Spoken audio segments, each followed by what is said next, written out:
সাথে আমাদের অন্য কোনো কিছু নাই, শুধুমাত্র নির্বাচনী জোট, অমুক কিছু নাই তমুক কিছু নাই, কিন্তু ওদেরকে কিছু বললে এই যে কত চমৎকার করে যে এনসিপিকে ডিফেন্ডই করা হয়, এনসিপির নেতা একেবারে নিজে গায়ের পর নিয়ে যেভাবে ডিফেন্ড করছে, এই ধরনের কনফাইনমেন্টে রাখাটা একেবারে ইলিগ্যাল কাজ। আপনি কথাগুলো বলছিলেন হলো জামাতকে কেন্দ্র করে তারেক রহমান সাহেব বোধহয় অনেকগুলো কথা বলেছেন, যে গুপ্তা আসলে তো অনেক জায়গায় এটা ফ্যাক্টটা হচ্ছে। পাটোয়ারি এই অভিযোগটাও করেছেন, ঢাকাতে দুর্নীতিবাজ, সন্ত্রাসী ও চাঁদাবাজদের মনোনয়ন দিয়ে বিএনপি আবার চাঁদাবাজি, সন্ত্রাসী ও দুর্নীতি বন্ধ করার কথা বলে জনগণের সাথে প্রতারণা করছে বলে অভিযোগ করেছেন। এবং সেই সাথে যদি জয়নাল শিশিরের বক্তব্য যদি যুক্ত করি যে বিএনপি এখন সরকারের ভেতরে ঢুকে গেছেন, সব বিএনপির কথাই সরকার উঠা বসা করছেন, আসলে কি হতে পারে, আসলে বিষয়টা কেমন, আপনি কি দেখছেন?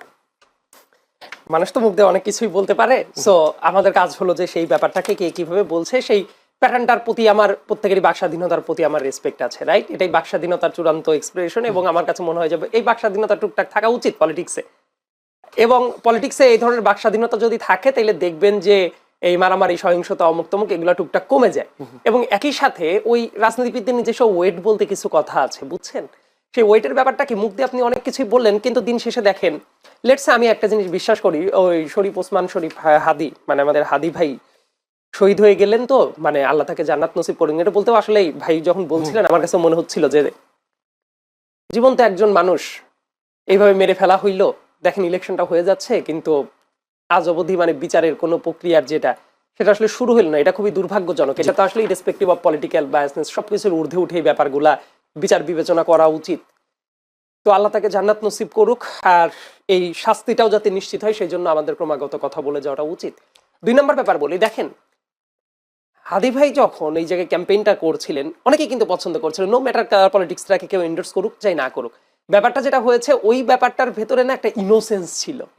কিন্তু ওই জায়গায় যখন আপনি জাস্ট পাশাপাশি রেখে চিন্তা করেন, এই ব্যাপারটা তো আমরা বলছি, এটা যারা দেখবে নিশ্চয়ই তাদের বিবেচনা করতে পারবে, জাস্ট হাদি আর এক পাশে হইল আমাদের নাসিরউদ্দিন পাটোয়ারি, দুইজনের কথাবার্তা, জেস্টার বসচার, কাজ কারবার যা যা করছে, এটা করার পরে মানুষের বিচার বিবেচনা করে নিতে পারবে যে ও ওয়েট আসলে কমে নাকি বাড়ে। আমি বলছি না যে দুইজন ব্যক্তি কখনোই এক হওয়াটা সম্ভব না, কিন্তু ওই যে কম্প্যারিজনের জায়গাটাতে আমি একটু নিয়ে গেলাম। তো এই কারণে আমার মনে হয় যে অনেক আলাপ আলোচনা করে বলতে চাচ্ছেন হাদির যে ওয়েট না, সেই ব্যাপারটাকে অনেক ক্ষেত্রে আউলফল ভাবে সেলও করতে গিয়ে বরং আরো হাস্যরসাত্মক উপায় তৈরি করেছে। যেমন ওই যে হাদি ভাইয়ের একটা ব্যাপার ছিল না, ওই যে মুড়ি বিলি করতো বাতাসা দিয়ে, ব্যাপারটাকে কিন্তু ইনোসেন্স দেখা যাইতো এটার ভেতরে, কিন্তু সেম জিনিসটাই সে যখন করছে খুবই হাস্যকর হয়ে যাচ্ছে। ইয়েট তার কাজ কথাবার্তা আমি মনে করি এইটুকুন ব্যক্তির স্বাধীনতাটা থাকা উচিত। মানুষ তাকে একসেপ্ট করবে কিনা মানুষ ভোট দিয়েই তো যাচাই করে দিতে পারে। আমরা যদি বলো এটা করলো ওরে পুঁতে ফেলতে হবে, ওকে অমক করতে হবে তমক করতে হবে, না, এটা গণতান্ত্রিক চর্চা না। গণতান্ত্রিক চর্চাটা হলে এটা যে আমার একজনের কথা যদি অপছন্দ হয়, সে যদি আপনার ব্যক্তিগত কোনো ক্ষতি টতি না করে ফেলে, ক্রাইম না করে ফেলে, তাহলে সে বলতে থাক না। মানুষ তাকে একসেপ্ট করলে সেটাকে আমি ওয়েলকাম করবো, যে মানুষ হয়তো তাকে একসেপ্ট করছে, আর যদি না করে তাহলে বুঝতে হবে যে তার ওই ওয়েটটাকে সে আসলে বাড়ালো নাকি কমালো। এই ব্যাপারটা বোধহয় জনগণের হাতে আমরা ছেড়ে দিতে পারি। এটা নিয়ে আসলে এত তর্কাতর্কি মারামারি। আমি একটু কালকে মির্জা আব্বাস বলেছেন, তাকে একজন সাংবাদিক প্রশ্ন করেছিলেন, তখন তিনি বলেছেন এনসিপি আর জামাত হচ্ছে ক্ষমতায় এখন, তার বক্তব্য। এখন যদি জয়নাল শিশিরের কথা যদি বলি, বিএনপি এখন প্রশাসনকে ব্যবহার করছে, এই দুই কথার মধ্যে যদি হ্যাঁ, দুইটা কথা বলার আগে শিশির ভাই অনেক পরিচিত মানুষ আমার, বাট আপনারা টকশোতে বসায় দেন জন্য বিভিন্ন তর্কাতর্কি শুরু হয়, কিন্তু দিন শেষে আমরা আবার হ্যান্ডশেক করেই ফেলি। ব্যাপারটা হলো কি চমৎকার করে ওই যে বলছিলেন যে এটা ঝামেলা এটা ঝামেলা, একটা ইন্টারেস্টিং ব্যাপার আমি খেয়াল করলাম।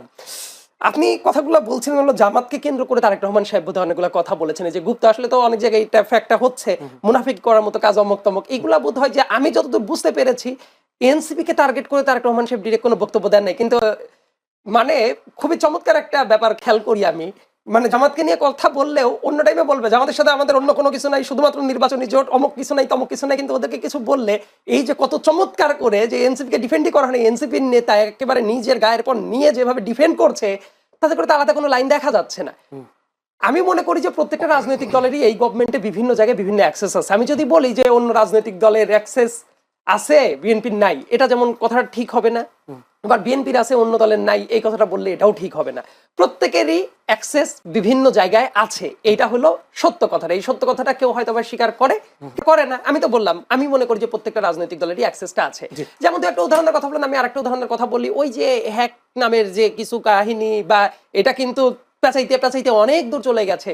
দেখবেন রাষ্ট্রপতির ওই জায়গা থেকে একজনকে অ্যারেস্ট করে নিয়ে আসা হইলো, রাইট? এবং সেটার ব্যাখ্যা কিন্তু ডিবি দিতে গিয়ে দ্বিধা বিভক্ত হয়ে যাচ্ছে বারবার করে। ওইটা নিয়ে কিন্তু গতকাল বহু নাটক মঞ্চায়ন হয়ে গেছে এবং তাকে অনেকটা টাইম অ্যারেস্ট না করে যেভাবে আটকে রাখা হয়েছিল, এই ধরনের কনফাইনমেন্টে রাখাটা একেবারেই ইলিগ্যাল কাজ। মানে এটা যেটা কেন ওই যে হলো ডিবি কেন হারুনের হলো বলে কথা যে মনে হলো? বললেন, আমি বলি যে আপনার নামে যদি ফিক্স মামলার পরে প্রমাণ এরকম থাকে নিয়ে আসতে পারেন, কিন্তু তাকে ধরে আনার সাথে সাথে কিন্তু বলে না যে এই মামলা এইভাবে অ্যারেস্ট করে নিয়ে আসা হলো। নিয়ে আসা হয়েছে অনেক ঘন্টা পরে, তারপর বলা হয়েছে এই যে আজকে জামিন পেয়েছে কিছুক্ষণ আগে, কিন্তু যে কারণে অনেকক্ষণ ধরে এই কনফাইনমেন্টে নিয়ে যাওয়া হইলো, দিস ইজ ইলিগ্যাল থিং।